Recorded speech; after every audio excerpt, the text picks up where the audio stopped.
You're listening to the Incomparables Total Party Kill podcast, in which a group of friends play Dungeons & Dragons on the internet for your amusement. This is episode number 544, recorded April 2025, posted March 2026.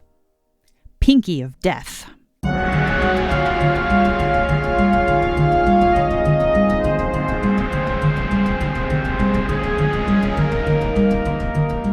Welcome back to Total Party Kill. It's me, Tony Sindelar, a dungeon master. Use he, him pronouns. And today we are continuing the canonic being from the Candlekeep Mysteries. This is the level 13 adventure. What's going on? Well, you know, a book has caused trouble, as it is wont to do at Candlekeep.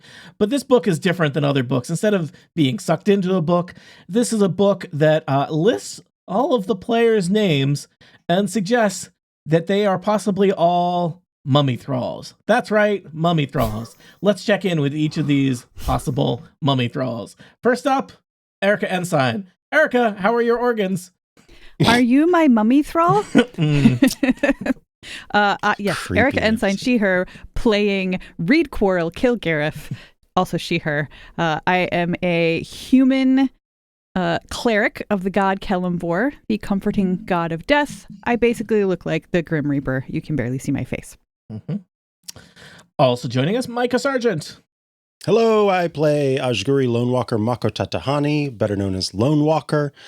He and I both use he, him pronouns. He is a Goliath paladin, and I'm also playing the wonderful Lunareth Lightstrider Mako Tatahani, Lone Walker's Celestial Pegasus, upgraded from a Celestial Elk.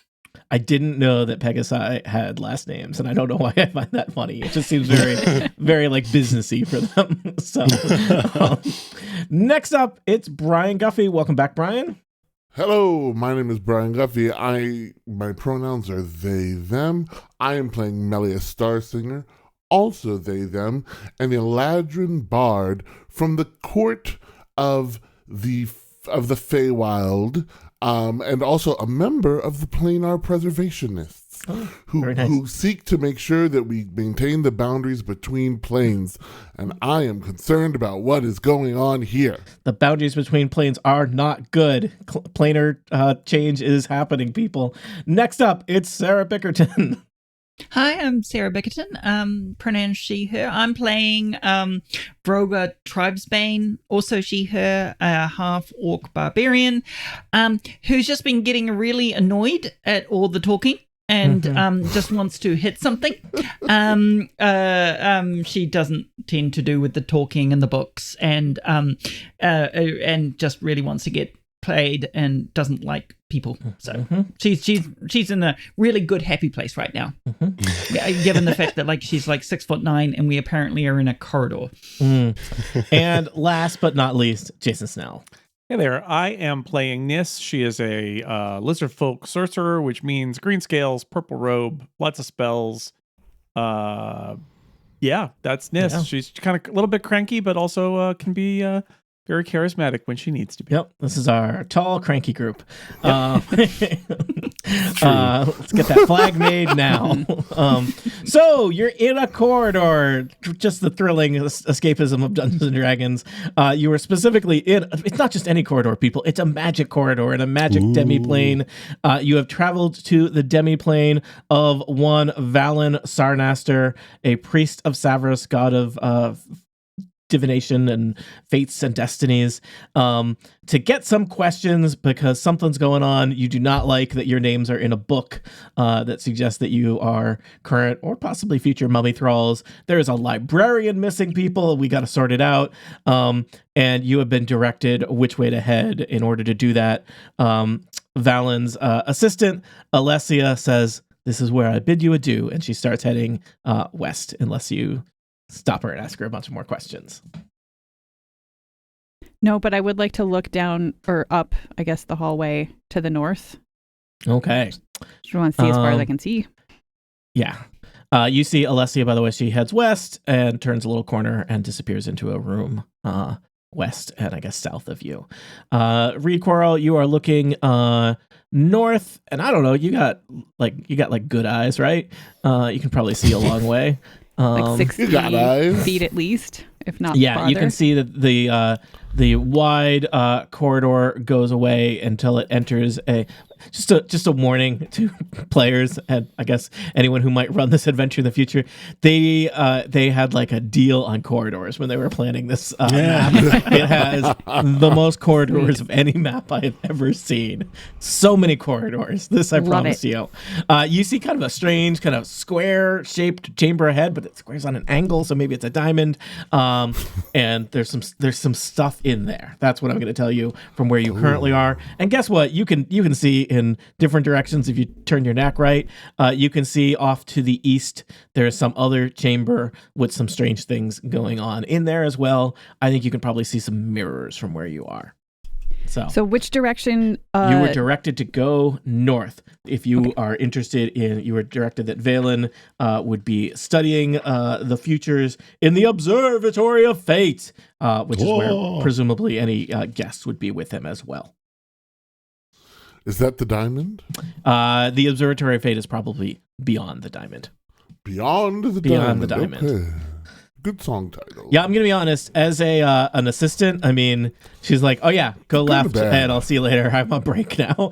I'm not gonna walk all the way with you. I've got- got Or divinations go to do." left and I'm going to see whether you're going to make it. Look, yeah. She didn't even want to greet us, right? But when the doorbell rings, you got to get up from your desk Yeah. and Good job. go and, Yeah. you know, whatever. Yeah. Stop your human sacrifice, whatever you wow. have to do. Another Broken out of the person? flow. Like, why the heck? Didn't ask your name. Maybe it was foretold what your names are. I don't know. There's a lot of foretelling. in this adventure.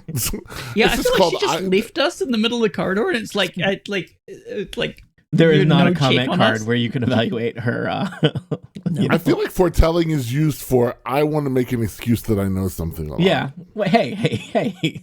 I'm Lone done Walker's going to here. walk Don't down give this it all hall away. to about Yeah. Oh, here. you're going to go the other way. oh, And you're then gonna go he's the other going way now. to detect good and evil, please. All right. Can sense anything affected by the Hallow spell. I doubt that's the case here. Or know the location of any celestial fiend or undead within 60 feet. I will remind you, in the previous hour, Alessia did warn you about possible dangers that could be here in the in this demi-plane. You dear. head this way, I did a boo-boo. you cast Detect Good and Evil. This is definitely not hallowed ground. Does it remember this is the one where good rings like, beautiful music and evil stinks. Yeah. It's You literally detect stinks. Like neither, sulfur. neither good nor evil. Okay, so no celestials, fiends, or undead within Nope. 60 feet. of Well, except me. for Except for my dear Lunareth. Because All right. Lunareth is a celestial Pegasus. Mhm. Pegasus. No, not sus. Very Not good. sus. Very. Okay. Pegasus. totally I unsus would say, Pega. Lone Walker, you're there. You can see that there is a strange room beyond. It's almost kind of hard for you to look in that direction. You see your own reflection looking back at you because there's clearly a bunch of mirrors in that large hall. To And the is it east. like frowning at me or not doing what I'm doing? No, it's sort just of mirror. it's like Okay. distorted. Okay. It's So, it's like funhouse mirrors. funhouse mirrors. Yeah. Got it. It's just like it's a mirror. Nis Whoa. theatrically clears her throat, suggesting that perhaps we should go the direction that our hosts suggested that we go instead of wandering off. I am on board with Nis. Yeah, the Rogue is very much like, dude, we got told to go this way to find the kid. This I'm has also coming got up her eye here. on Lone Walker, so Okay. I'm coming up here to look in that room. But All right. Melius heads to the front of the pack and looks The in. leader of the pack. There is a large Vroom. square chamber here. It's kind of weird because it's like not quite in alignment with the grid of the dungeon. And there is a crystal lined dais at the center. That's what that yellow square in the center of the chamber is. And you see a set of fancy double doors to the north and a hallway heading Double off doors? to the west. double doors. Yes. Okay. And Is there you know what? anything Go. on the dais? I think they said to keep going north. Yeah. was On the the way to dais? go. On the dais? Melius, just because you were there, On the as dais, on as the you dais. kind of step or onto the threshold of this room, you get a sudden pulse of psychic energy that is radiating from that dais in front of you. Okay. Interesting. What did it tell me? Anything? Give me a perception check.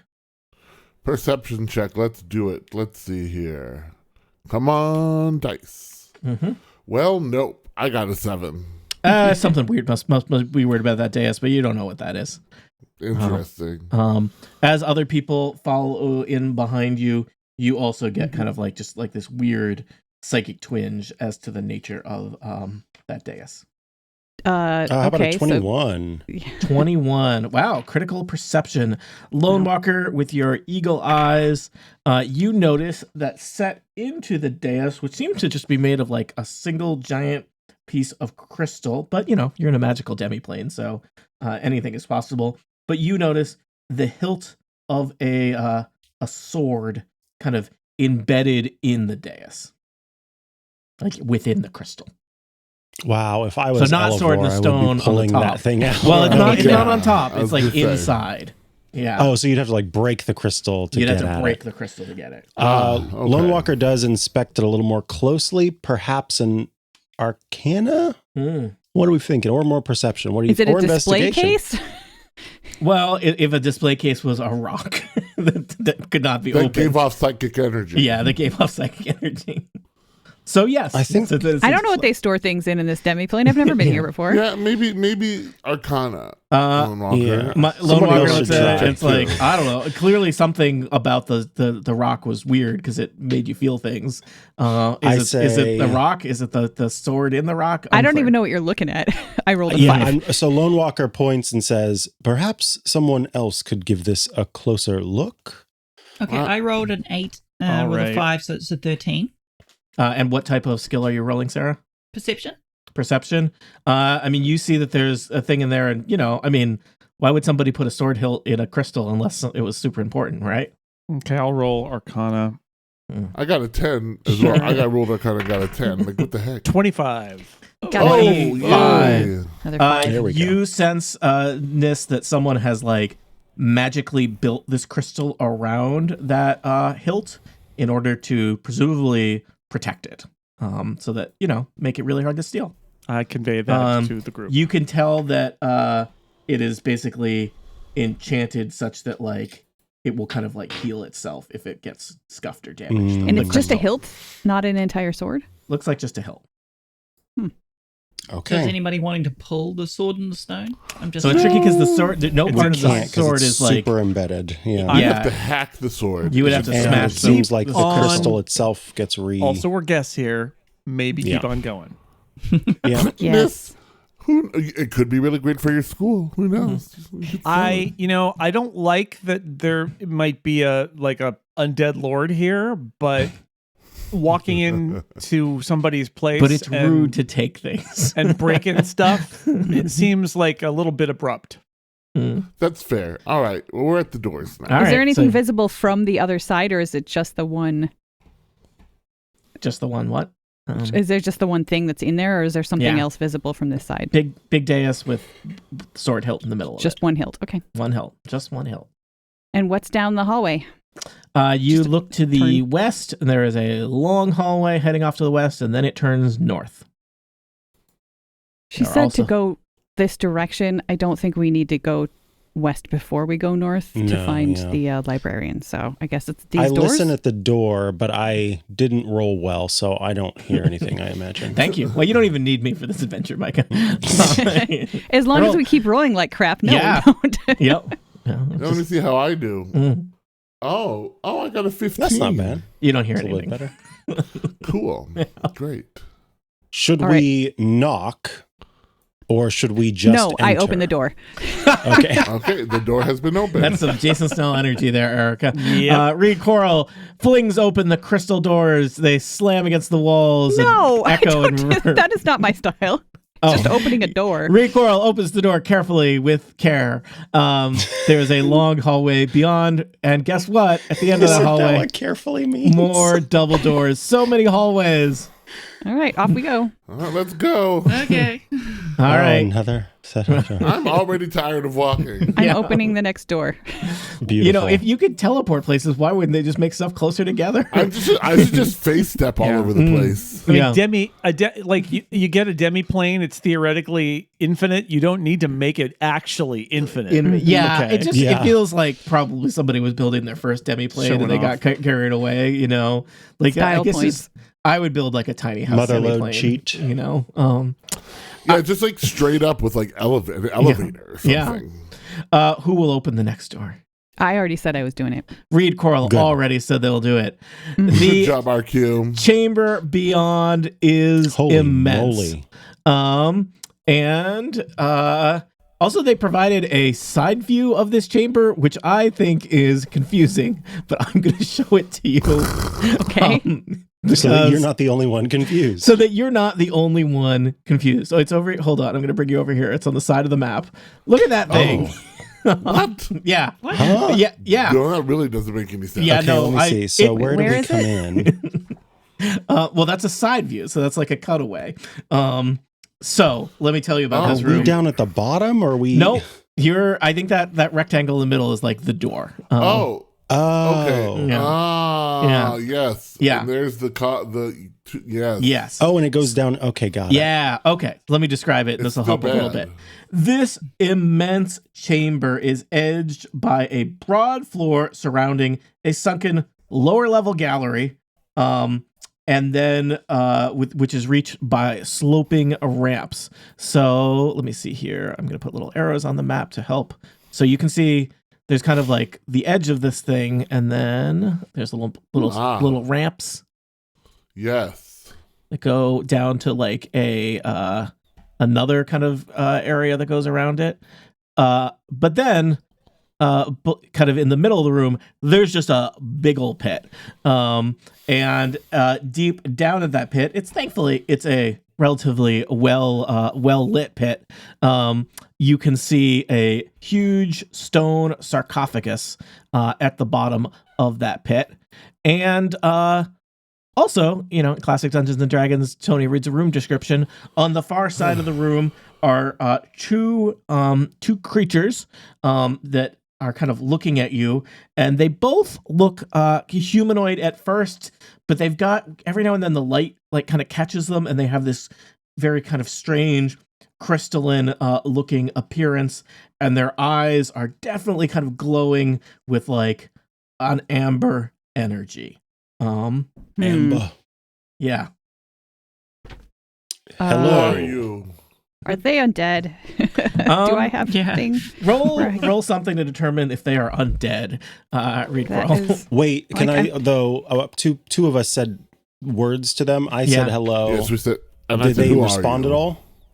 They're about to, but I figured I'd let Reed Coral Gotcha. get a. Yeah, I just get wanted a- to. Yeah, Yeah. As long as you heard us, that's cool. Just trying to see if I have like a spell that could. Mhm. Yeah, that would have been helpful, but no, I'll just roll Arcana and hope to Okay. roll well. Which it's certainly not my my strength. 13. You think that these are constructs? Ah. Oh. Okay, then Interesting. I just say under my breath, constructs.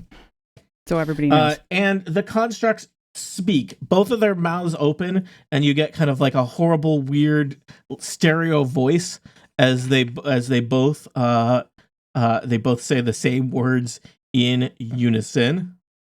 That's not weird at all. Your arrival was foretold. We get I cannot of allow course it you. was. Seriously? I cannot allow you to interfere with my ascension. And the constructs, let's just call them golems, take kind of aggressive stances, and they're going to roll initiative. Sure. So are we. They're protecting the undead. I am all about bashing them. All right, let's look at this here. our order for combat is going to be Reed Quarrel, Melius, the two constructs, Vroga, Lone Walker, and Nis. And just to paint the picture again, you're in this immense chamber, huge pit with a sarcophagus kind of in the middle. On the far side of the chamber are these weird crystal golems that spoke to you in stereo. I always just say things are real big. How big are they, Tony? The crystal golems are like 135 feet away from you. This chamber is like 150 feet long, 100-ish feet wide. And the pit is a known amount, but really deep with a sarcophagus at the bottom of it. There is kind of this sunken layer to the pit that you could walk around on ledges here. I kind of wish this map had higher contrast, but that's that. Any questions before we jump into combat? All right, Reed Quarrel, you are first. Okay. So how many feet away are these guys? My goodness. 135. I just measured it. That's a lot. There may be a first round or two of people walking. Because it's a big old room. Yeah. Well, I'm level 13. I've been around. I don't know how much I've seen of constructs. Do I know anything about whether like necrotic damage is going to hurt a construct, or are they immune to poison, like any of that kind of stuff? Yeah. I think you would probably, you're level 13 adventurers, you know stuff. A construct would be immune to poison. Mm-hmm. They're immune to being charmed and frightened and paralyzed. Very few things I think in Dungeons and Dragons are immune to necrotic damage, and constructs are not one of those things. So necrotic damage is all right, would be effective on them. 2, 3, 4, 5, 6. I think I'd like to walk around to get to them, but I'm just going to take one move action, and then I think that gets me within 100. You said it was 130 feet that we were away, so I'm now within 120 feet. Hey, I have some spells that are 120 feet range too. Yep. Funny, can't see that. So with one hand, I grasp the symbol of Kelemvor at the nape of my neck of my cloak, and with the other hand, I point at the one on the left, and I say, "Today is your day," and I cast Chill Touch, and so let's see, I have to attack. I rolled a 3. My rolls have been very, very poor, except for some reason I got really, really high on initiative. Whoopee. And yeah, so I'm pretty sure that doesn't hit. What is my I don't even know what I have to add to that, but I'm assuming it's probably not enough to hit. Yeah. What kind of attack was that, out of curiosity? It's a ranged spell attack to assail it with a Chill of the Grave. On a hit, it would take necrotic damage. It misses. And you know what? Not only does it miss, the golem just kind of like swats it away, as if it was nothing to it. Rude. Did I recognize that move as something? Should I roll Arcana or History or something? Yeah, roll an Arcana check. Okay. 2. I told you my rolls are bad. I think I need to switch dice. I'm switching dice. Okay. All set, Erica? Yes. Melius, you are next. You stand in the doorway approximately to this huge chamber. Reed Quarrel has run in. 2 weird crystal golems are so far away. They are really far away. Okay, so I can say, so my speed is 30 feet. So that means, how far is that here? It's about 6 squares. Okay. I can't see the squares. Yeah, they're tricky. Yeah, sorry, they're low. They don't show up very high on the yellow thing that I. So I can't get very far in. It sounds no, like. not right away. You can't probably. So we're just gonna start to move in. Yeah. 1, 2, 3, 4, 5, 6. There we go. Okay. And is there anything else I would like to do? Let's see. What can we do? Maybe help some folks out as we go here to give us some benefits. Some inspiration. Yeah, absolutely. I'm trying to. Okay. Good old. Okay. Here we go. There we go. I had accidentally made it too small. Yes. Let's do. All right. What do I have there? Inspiration. Let's give bardic inspiration to Reed Quarrel. Thank you. Very nice. And what All right. is What's bardic the die? inspiration at this level? What At die this do you level, get it's to a handle? 1d10. Wow. Ooh. Nice. Look at you, fancy pants. All right. Right. I'm setting that aside. I have a black D10 with gold numbers, Spooky. which I will use henceforth. All right. All set, Brian? Yes. All right, constructs go next. So they're on the far side of this huge room with a pit with a kind of walkway around it. And basically, one construct's going to go left and one construct's going to go right. They kind of slowly lumber. I shared some art of what these shiny, they're called canopic golems, look like. They lumber around the edge of the chamber. They're not the fastest thing, but I'm just checking is how far, what can they hit? So... measuring things on maps is always fun. All right. The canopic golems hold up their arms and like crystalline darts fire out of their arms in the direction of Reed Quarrel and Malleus, who just happen to be the closest. They get to do 2 attacks each. So I'm going to do 2 attacks on Reed Quarrel and then 2 attacks on Malleus. Reed Quarrel, I have rolled a 24 and a 12. The 12 does not hit. Good luck. I'm glad to Quarrel. Okay. Malleus, I have rolled a critical and a critical fail. Wow, give and take. Okay, All well, the right. critical hit. So this critical is going to do 21 damage to you. You took 1 non-critical hit, Reed Quarrel. That's going to do 14 damage to you as this just like giant shard of crystal just like slices through your side. Very unpleasant. Is it just like piercing damage? It is force damage, which is actually one of the more annoying damages to mitigate. They're magic. Sarah, Veroga is next. Welcome to your first turn of combat in Dungeons & Dragons. If we can answer any questions for you or anything, don't hesitate to ask them. Yeah, I probably will. I mean, it's like the only thing Veroga has that does range things is Little axes. A little. Well, I've got a light crossbow and a javelin. So I think the javelin, what is it's a 120. So I think from where you are, you could move and be move in 30 feet, and then you'll be 120 feet away from one of them. So probably just pick which direction do you want to head, left or right. And the 120 is at a far distance, so I believe you have to roll with disadvantage. Disadvantage, so it's a hard hit to make. How much damage did I take again? Just to, I think I said 21. It was 21 to you and 14 21. to me. Cool. Correct. All right. Let me just. Okay, so all right. I've got 40 feet of speed. Okay. So, nice. A little bit more. Yep. Okay, so how much is? Sorry for the stupid question. How much is each box to move forward? 5. 5. So you get to go 8 boxes. 1, 2, 3, and you can move diagonally. 4, 5, 6, 7, 8. So I'm around the corner here. Right. Okay. So is it worth me? It's like, okay, here's a genuine question. Is it worth me throwing a javelin on disadvantage? It's always worth throwing a javelin. Well, Okay, I mean, it depends on how many know. javelins you have. Yeah. Because you don't have infinite javelins. However, you said you do have some other... Yeah, crossbow and 2 hand axes. But they're... I would throw a javelin.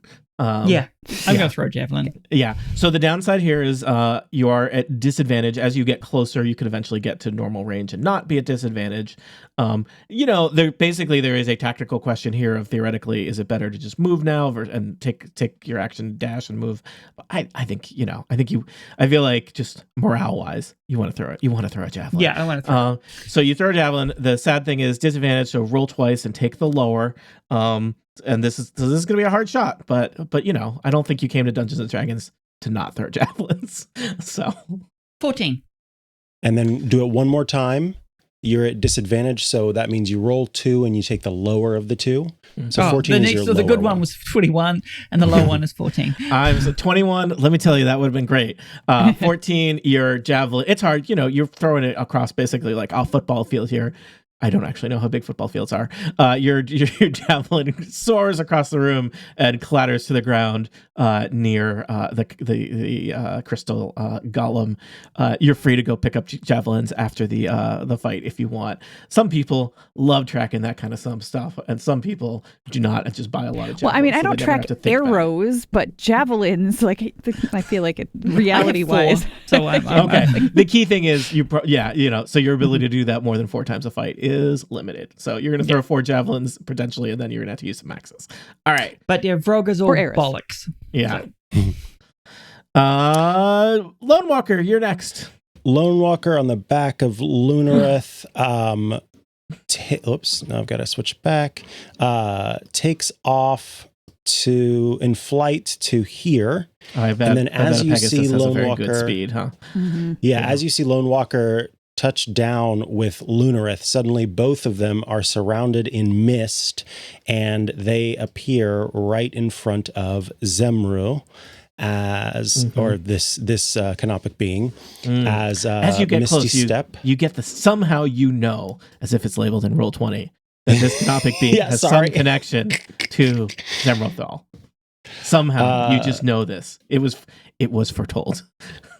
And for the rules lawyers out there, yes, you can cast a spell on your steed as well, your summoned steed as well. So that's why Misty Step works for both of us. All right.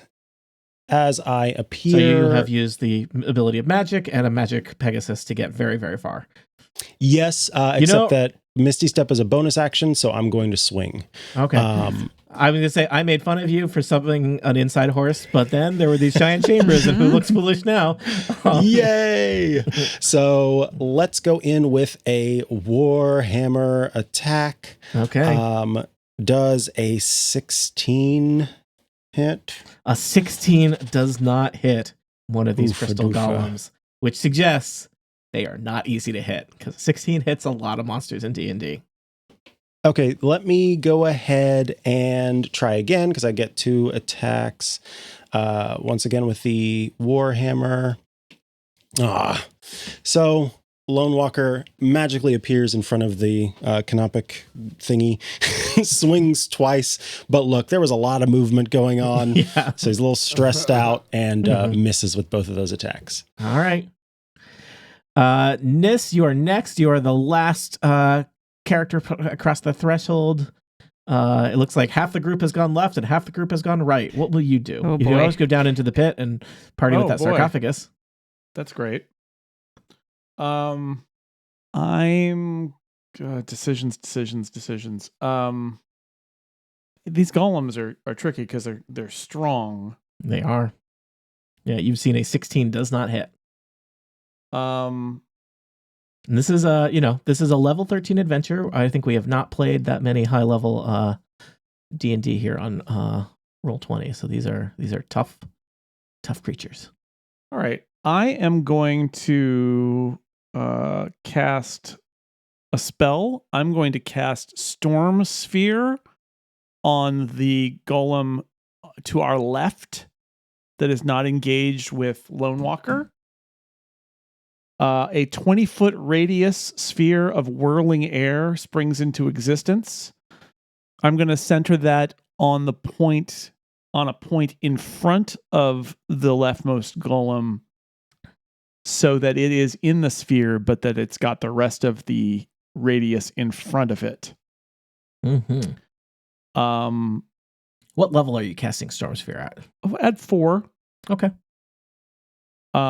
It is, let's see. So it needs to make, and I know they're strong, it needs to make a strength saving throw. The golem? This is like the golem. This is 16 didn't hit. Was like bad. No. I'm preparing you for bad news. I have bad news and I have bad news. Bad news, 16 didn't hit. Bad news, number 2, you cast Storm Sphere on a golem. The golem does not make that saving throw because it automatically succeeds. Oh. What? Oh. Yes. Against storms?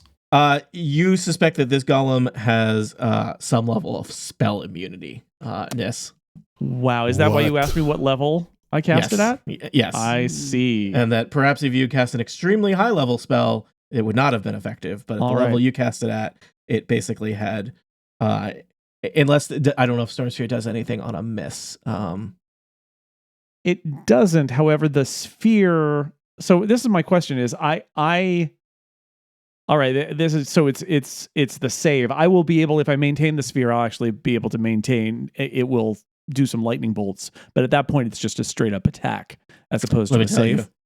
And those attacks miss too. So okay, well then I won't.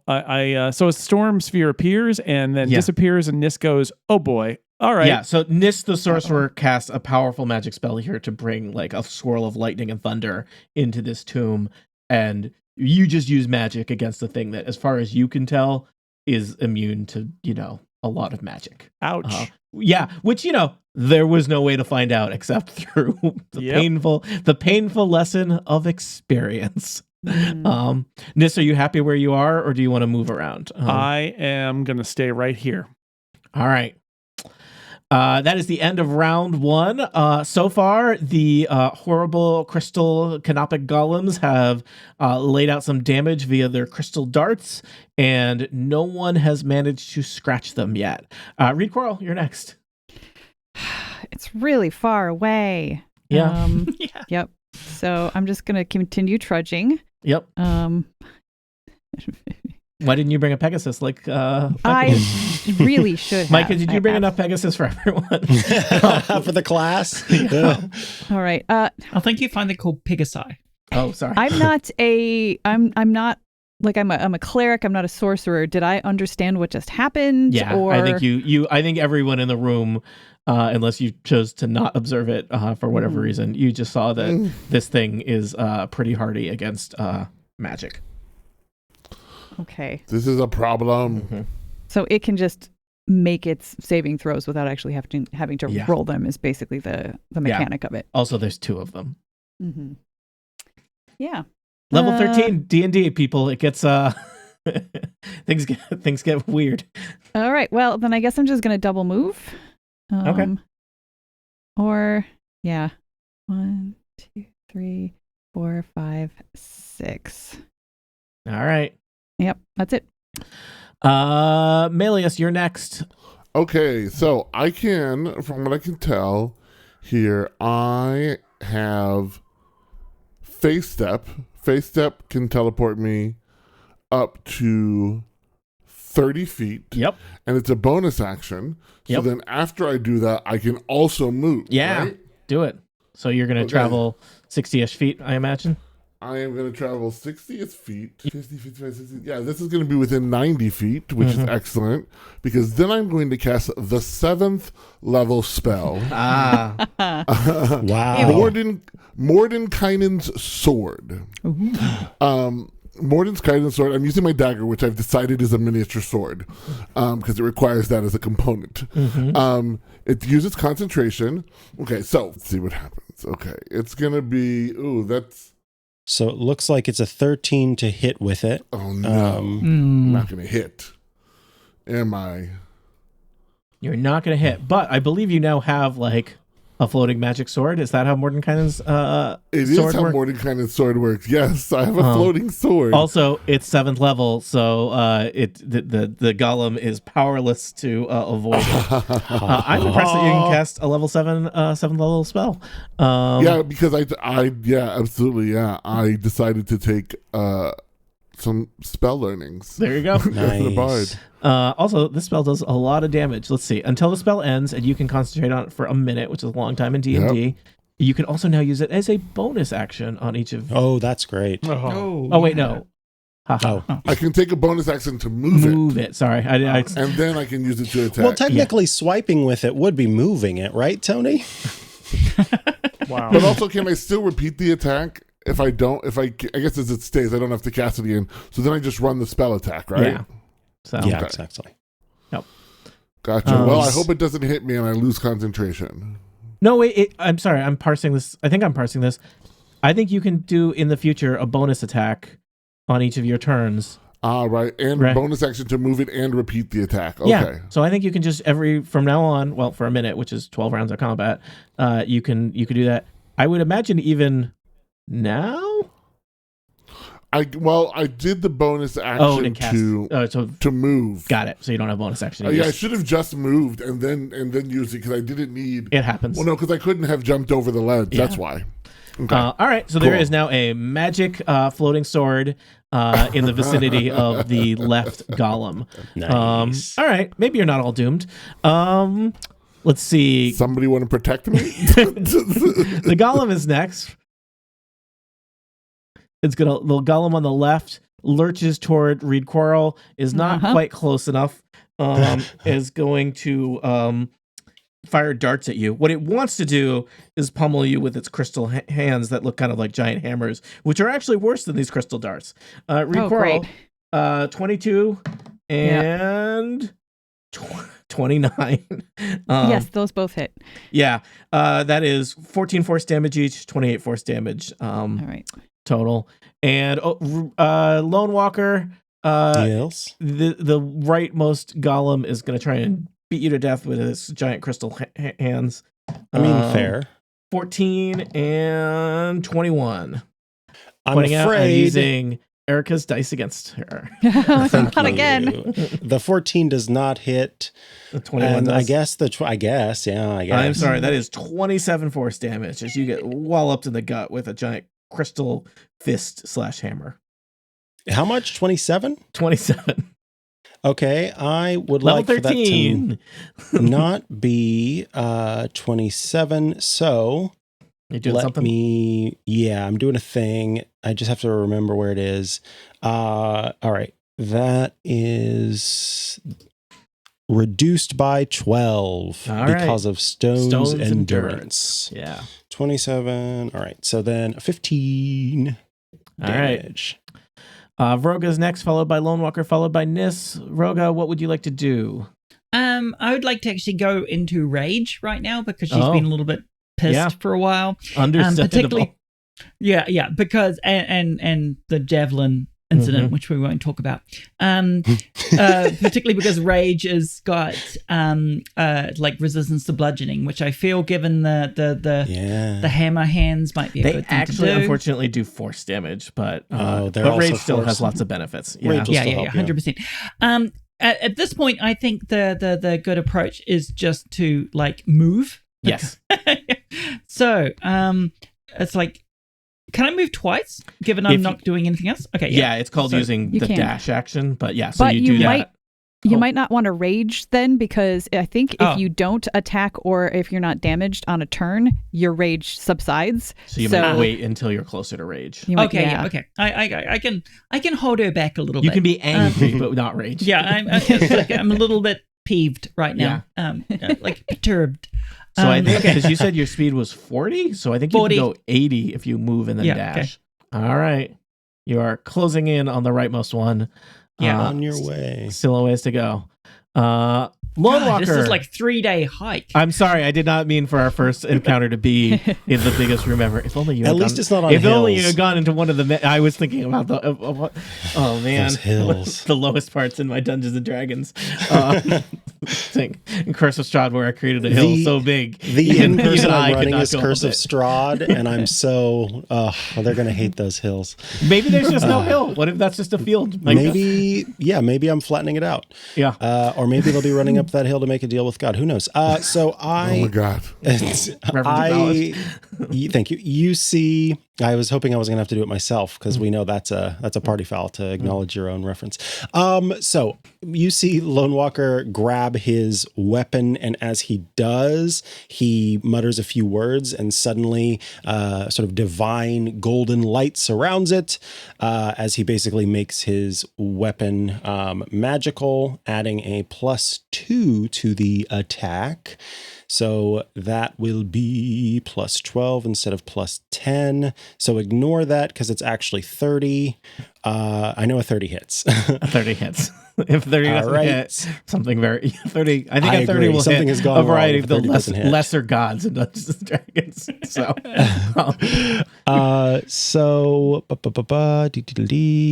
Okay, so that's automatic. So I want to do the hit, which is this. Okay, good. It automatically added that. So that's 16 damage for that first hit. 16 And damage, then- the first damage to these terrible Yay. golems, suggesting that this fight is not going to end this episode. Mhm. 16 hits, right? Or do we 16 14 does not didn't hit before. 16 doesn't hit even. Okay. Correct. Oh yeah, because I got a 16 last time. That's Yeah. right. Okay. So yeah, the first hit strikes out and All boom. right, you smash the golem in the side, a bunch of crystal shards fly off, but then your follow-up strike goes wild. And then Lunareth, well, I should be calling her Light Strider because that's her given name. Anyway, she reels up and tries to smack the golem. Horse punch a golem. Yep. Unfortunately, I know an 8 does not hit. Yeah. All right. I think, Jason, we are around to you. Nis is dealing with a classic sorcerer's dilemma, which is what Should have does come in the room. what does a magic user do against things that seem to be highly immune to magic? You've had a long time until we got around to you. I imagine you have a great strategy you figured out. Well, Nis was like, okay, a lower level spell didn't hit them. Yeah. Let's try a higher level spell. Let's do it, Nis. Come Yeah. on. I'm just gonna say, I know this is the first fight of the adventure, but these are not trivial. No. This is not a room full of cultists. It does not necessarily hurt to use some of the your big high level big things. Tony. here. Wait, Yeah. I'm on it. Nis points a finger at the right golem and Right golem. casts Finger of Death, a 7th level spell. Yes, Yeah. come on. Finger of death. Finger of Death. Yeah, baby. I don't think I've seen Finger You of Death guess yet. which I finger know it where is, that finger Tony. has been. Guess which finger it is. Okay. I can read between the lines. It's the pinky. Yeah. Yes, it so the finger of death. Death. I need you to make. I I need your golem, not you personally, to make a Constitution save. All right. Their constitution is pretty good because they're Yeah. made of crystal. But not as good as a pinky. But not. I mean, well, we'll find out if it's good enough. I got an 11. I'm not optimistic. You failed. Well, Yes. I failed, but I'm the dungeon master. I always win. I know it's Go, weird. Pinky of Death. What happens weird. on a finger of death? What happens now? 69 damage. Okay. Nice. 69. Nice. I imagine necrotic damage, hence the finger. Necrotic damage, yes. All right. Ooh. All right. Now we're playing Dungeons and Dragons, people. So this is not just the story of how you all got murdered by a crystal golem. That was a good turn, Jason. Great. Anything else? Do you want to move? You like being in the doorway there? No, I should There's mention a very for, big chamber in front of you. for the rules lawyers out there who are concerned, I took a sorcery point to double my range so that I could take that attack from right where I Nice. am. Very nice. Wow, you and we've got multiple people who are worried about the rules lawyers today. Yep. Now listen. Yep. I mean, I took it, but Tony might be concerned. Like, boy, that very spell's concerned. only got a 60-foot range. Don't worry about it. I got it. I'm on it. He's got it. All right. Erica, Reed Quarrel is next. Brian, you're on deck. Yep. Yeah, I just realized both of the healers. Well, I guess Lone Walker probably has some healing as well, but You're all the tall, you healers all are in heal. one side. It's not a contest. Yeah, it sucks that Yeah, I we have to got a also little be up close to front things. to fight. Yeah. Okay, so a 7th level spell definitely worked. A 4th Yeah. level spell definitely did not. Mhm. Did I get any impression from the way that the magic hit the construct?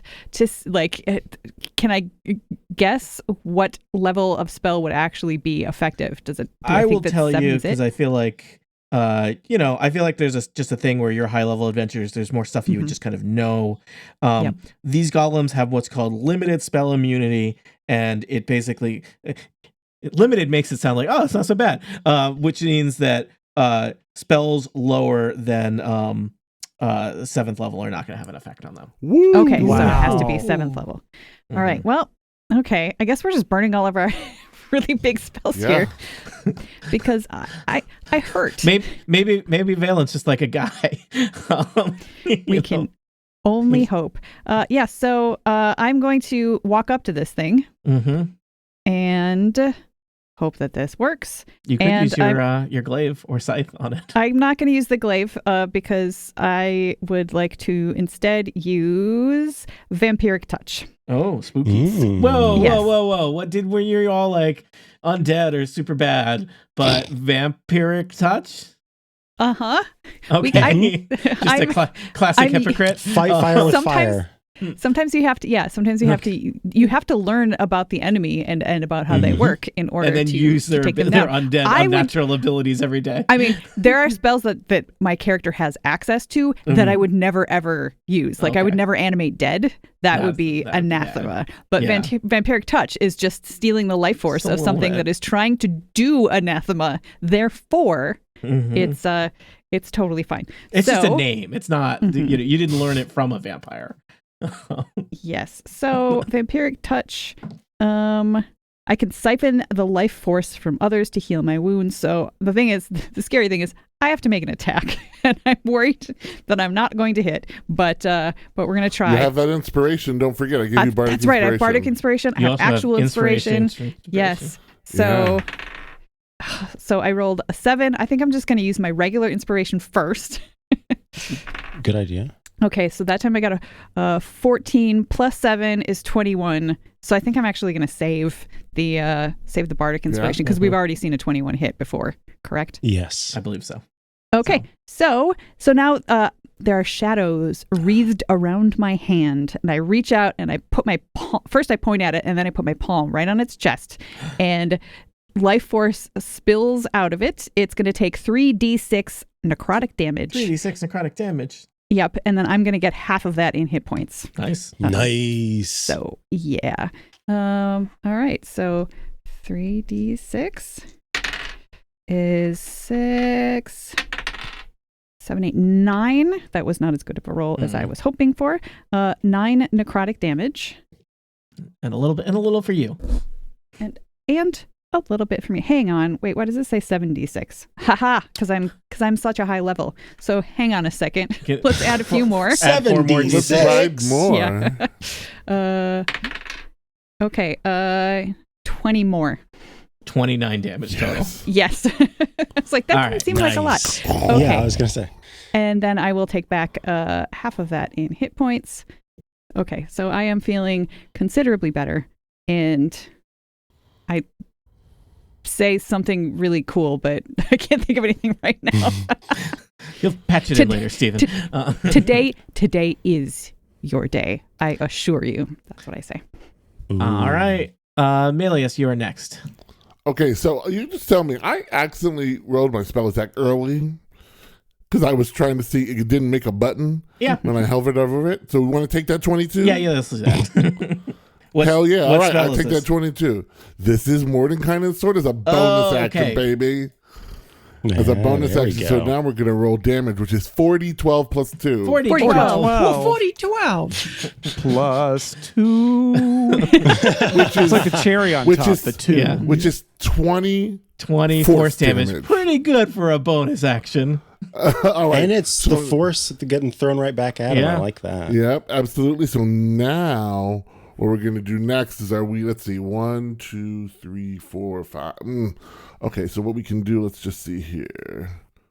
Let's try that. We're going to go, I forgot, I have a crossbow. Awesome. I just used the crossbow. Are they, I wonder, do they take piercing damage? They do take piercing damage. They're corporeal. They're just hard to hit because they have a high armor class, which is annoying. Let's see what happens. We're going to roll the hit. We got a 6. Oh, critical fail. The crossbow bolt fires wide. It ricochets around the room and goes frighteningly near Niss's head. And then I think I'm going to let's see. No, I guess I'm going to stay where I am for the moment. Okay. And we're just going to hope that it doesn't come after me because Reed Core's still right there. All right. It's in melee with Reed. So I'm it's, tanking. Yeah. All right. We've got on the left side of the immense, giant, football field size sarcophagus pit, we've got Reed Quarrel fighting left golem, Lone Walker fighting right golem. Left golem's going to try and punch you twice, Reed golem, with its horrible crystal fists that do force damage.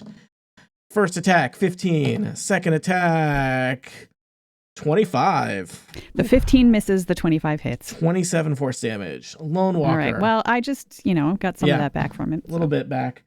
Ouch. 29 Lone Walker. And 16. 29 is going to hit. 27 force damage. Okay, it's fine. That's fine. Vroga, you have spent a very long time trudging across an immense room. If only somebody had shared their Pegasus with you. I think you're probably close enough that you could run up to a golem now. Yeah, I think so. Yeah. It's like, okay, so, yep. So I'm going to move. Oops. And I assume you rage while Now's you rush. the rage Yeah, time. I'm going to get into rage and, I'm up here, and I'm into rage, and, right. Okay, I'm just gonna go great X this thing. Yeah. I think that's Yeah. just, yeah. Make it great. Okay, so, okay, you may need to bleep that out. Jason, when New Zealand people swear, is that still a swear? I don't know. It's how sort that of works. adorable, right? Yeah. Right. Yep. We're in a new All the vowels administration. Does are everything different. occur? Yeah. Okay, so Vroga is enraged. She brings up the 6. great sword off her back, but in attempting to pull it off her back, Oh, no. she completely fumbles it and goes thonk onto the ground and so much so that the golem actually looks at her and it has a what the look Tilts his head on the and looks at you golem. with vacant bronze eyes, being like, Yeah, are you it's okay? and I Vroga just looks at the golem and goes, dude. People made me read a book today. It's Yeah. There were multiple books. Okay, just seriously. The good Too news many is books. you do have a second attack as a barbarian, so you can try again. Try it again. Try it again. Okay, I'm gonna okay. Now that we This got the time it's axe already out, out. I'm gonna give a second attack on the great axe. Oh, 18 plus 8 is 26. That is plenty. Woo! Smash Okay, into the so we're golem's doing chest. 1d12 plus 3. Do you do extra because you're raging, or I don't know what raging gives you? Rage is you gain advantage on strength checks and saving throws plus 3 melee damage with Oh, okay. strength weapons. Okay, so plus. So if it didn't give you that +3, you would. it looks like there's a +3 on there, but let me see if that's just by the nature of proficiency or something like that. Hold on. Let me see where that calculus comes from. I think you should be getting a +3 to that. Okay, because so that's just by default. 8 total. Not the best hit, but I did virtually Hey, you drop still the axe the first 8 time. plus so, 3 or 8 total? 8 total. All right. Noted. That seems low for level 13, but I don't know. Yeah. 1d does. I mean, 1d12 plus 3. And you Plus rolled 6. You rolled a 6. I rolled a 2. Rolled a 5. Okay. Fine. Sorry. Yeah, what you rolled. So I'll be quiet. All right. You hit the. You take some chips off of the canopic golem. We just check something math wise. All right. Everything's great. All set, Sarah? Yep. All right. Lone Walker. Alrighty. So Lone Walker is, I think, still rocking that. Let me make Go sure. Lone Walker, clap, clap, clap, clap, clap. Go Lone Walker. Okay. Okay. It lasts for an hour. Okay, good. That's good. And it's not concentration. That's wild. All right. So I swing to hit with my war hammer. 22 will hit. 22. I Hits. thought so. And then that's going to do. So that's 15 radiant damage. But then, right after Lone Walker hits, But before, I guess, the damage is cast, because that's how this works in theory, Lone Walker is going to do... Wait, I want to make sure. Hold on, let me double check something. You touch a non-magical weapon. Until the spell ends, that weapon becomes a magic weapon with a +1 bonus to attack rolls. So it's a bonus action to turn it into a magical weapon for the period of time. It does not require then another bonus action to keep it going for magic weapon, which does mean I can cast Blinding Smite as a bonus action, which you take in... Go ahead. As long as it's a cantrip. Remember, you can only cast 2 spells on a turn if one of them's a cantrip.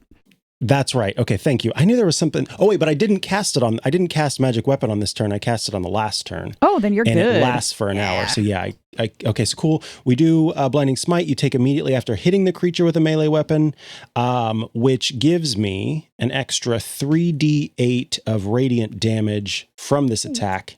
And you get the blinded condition until the spell ends.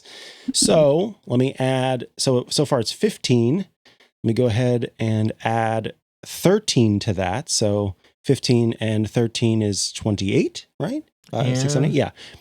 And you are blinded. Just check. So, If you you can be blinded. The construct is immune to being blinded. Sorry. I was like, that would be a big deal. Yeah. That's okay. 28 is a lot. Magic. Yeah. This you're hacking away at this thing. Still not bloodied because it's a terrifying monster. But you're making progress. Nis, take us to the end of the round. Woo. All right. Come on, Nis, let's go. I have a question about the geography here. So we're on a top level, and then on the right and left of our map, there are ramps down to a viewing area. Yeah. Of a sarcophagus that's deeper down in a pit. Correct. Right? Yeah. What do we know about this sarcophagus? What have we seen? What are we thinking? Good call. What do you know about the sarcophagus?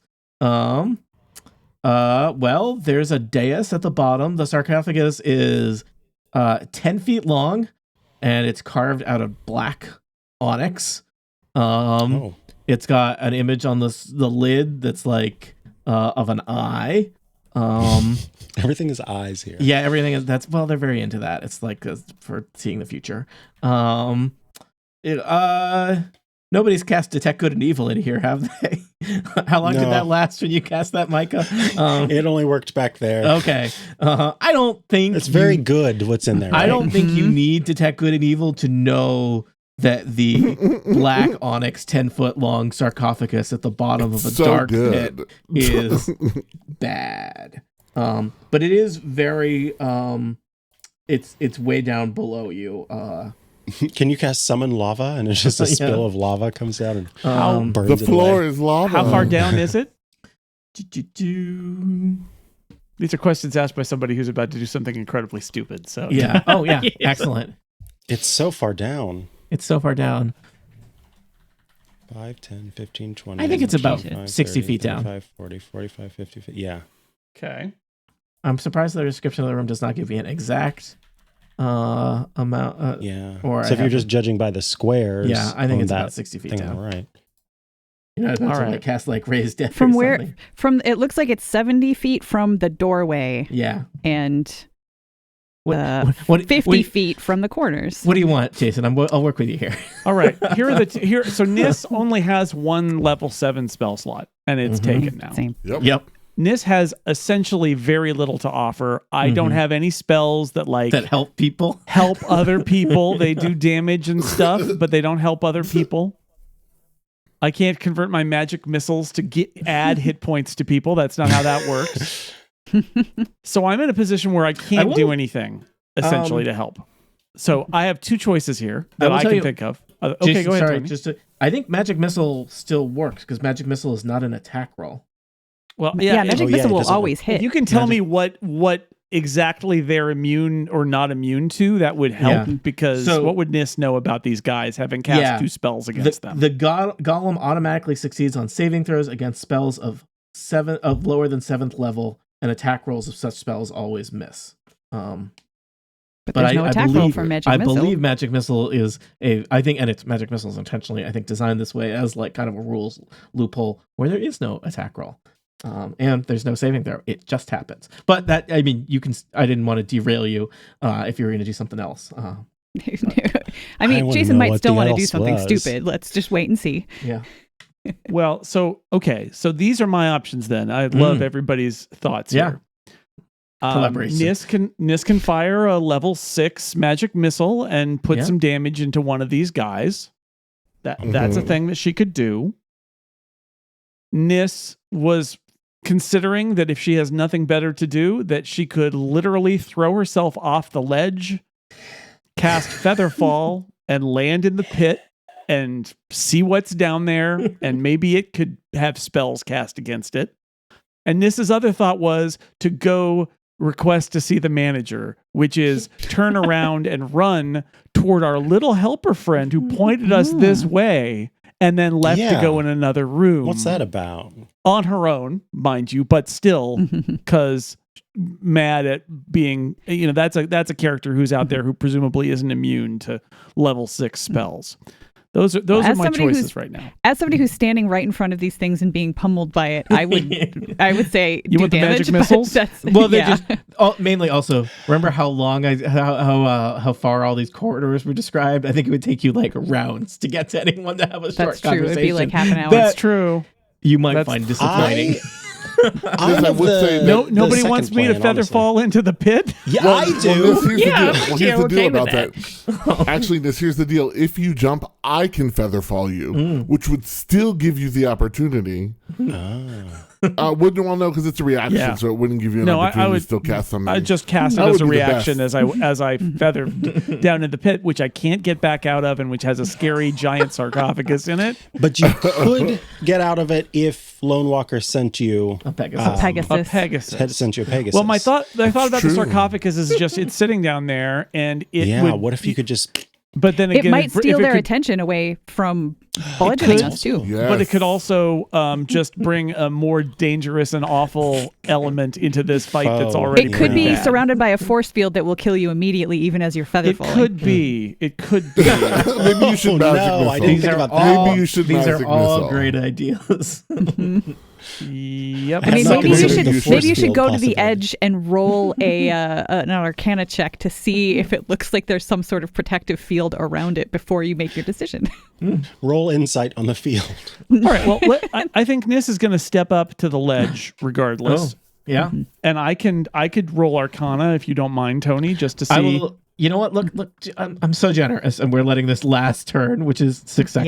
Yeah, this is high drama. Drag on. Well, this is forever. metagaming. We're talking about this. Yeah. As you head to the edge, something that you noticed that was probably not super obvious to other characters. So there's this like lower kind of viewing like ledge area that looks down on this horrible pit. But there are these. You notice that there are little shelves built into the lower edge. You see those little alcove deals. Yes. And it's like, I don't know, maybe there's like eight or a dozen of them, and you know there's things in them. There's things in them, Nis, specifically jars, clay. Jars that hold body Clay- parts. clay- Magic I mean, they missiles could- jar. they How could many be magic used- missiles can you They could shoot be on used one for turn? anything. But also you roll me some Arcana because that was not what you. I'm just telling you additional information as you stand at the edge. Wow, how 14 generous. Looking down. Arcana. 14 Arcana.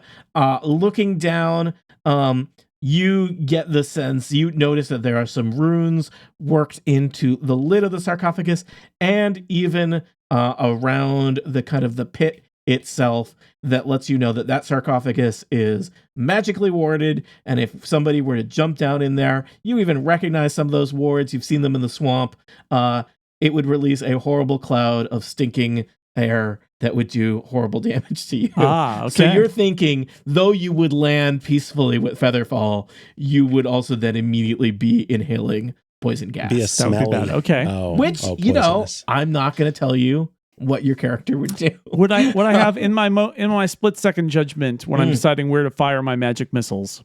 When I look at these jars, how The sturdy jars, do they seem to be? They do not seem sturdy, but also you don't think they have anything to do with the golems. Sure. I feel like They this might is have a something to tax do with something committee. more important. Yeah. And again, it might distract the golems. We don't know. Yeah, I'd say give it a I shot. salute whatever you decide to do. Me too. Any of these. I chose to cast Magic Missile at 6th level, which means I actually do have 8 force darts. So Tony, Wow. for this round, Wow. I'm going to hit Shit, each one of the yes. canopic jars with a force dart. Yes. Oh, yes. Oh, I Yes. said the F word. Sorry. I don't even care if it does nothing. This is still All epic. right. Also, I imagine so. Nis, you raise your scaly little hand, and 4 darts zoom out from your hand.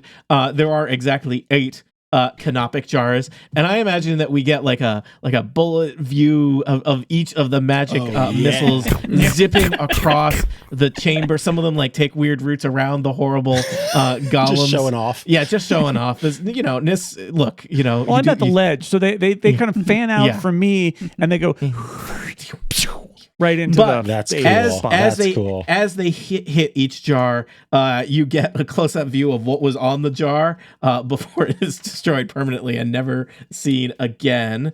Where is my description of my jar? There is a close up of a cat, and the jar shatters, and there is inside the jar. There's like a dried up human heart. There's a jar with a sword kind of etched into it. The jar explodes from your magic missile, and there is a humanoid eyeball, but it's all withered and decayed, and it's got like an eye patch with it, which is strange. Another magic missile hits one of the jars. This one has a withered up brainstem, and you hear actually one of the golems kind of twitches when that happens. The next jar has an image of a magic wand on it. The jar shatters, and you see a withered and dried up. Yes, I don't know how good at art. Like, we're now getting into the inner workings of human anatomy.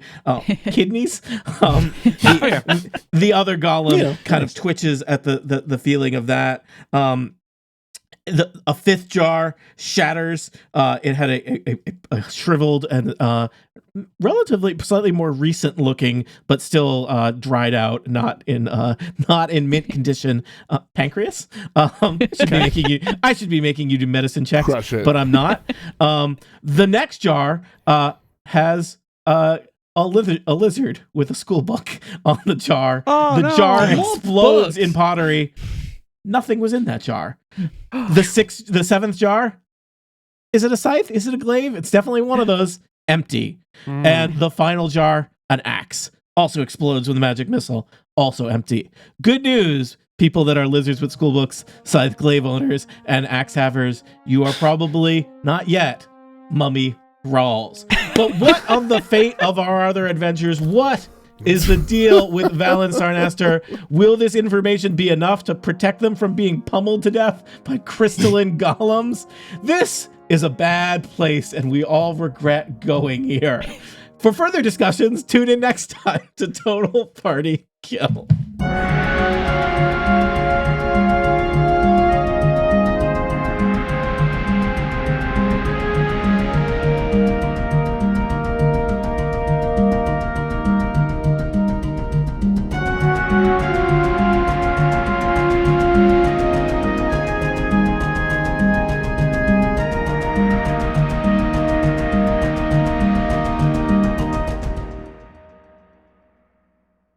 The Incomparable Podcast Network. Become a member and support this show today. theincomparable.com/members